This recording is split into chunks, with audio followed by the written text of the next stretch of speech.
লোকসভা নির্বাচনের আগে বিরোধীদের দখলে থাকা পঞ্চায়েত দখল নিল তৃণমূল। মালদহের হরিশ্চন্দ্রপুর 1 নম্বর ব্লকের কুশিদা গ্রাম পঞ্চায়েত প্রধান সহ কংগ্রেস, সিপিএম, বিজেপির 8 সদস্যের যোগ তৃণমূলে।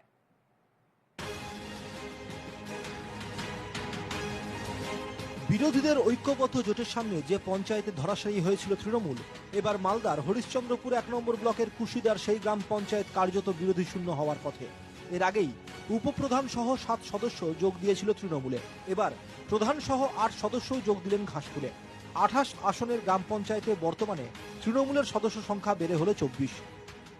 একসাথে যেহেতু 24টা মেম্বার আমার তৃণমূলের যখন 24টা মেম্বার, তাহলে তো বোর্ডটা অটোমেটিক তৃণমূলেরই হয়ে গেল।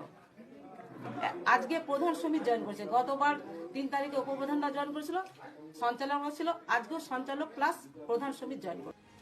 পঞ্চায়েত নির্বাচন 2024-এ কুশিদা গ্রাম পঞ্চায়েতের ফলাফল: মোট আসন 28, তৃণমূলের দখলে যায় 9টি আসন, কংগ্রেস পায় 6টি, বামফ্রন্ট 5টি, বিজেপি 4টি, নির্দল পায় 4টি আসন। পঞ্চায়েত দখলের জন্য মহাজোট করেছিল বিরোধীরা। কংগ্রেস, বাম, বিজেপি ও নির্দলদের পক্ষে ছিল 19টি আসন, অন্যদিকে তৃণমূলের 9টি।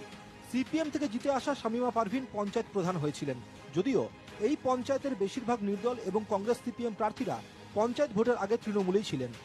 এখানে ব্লক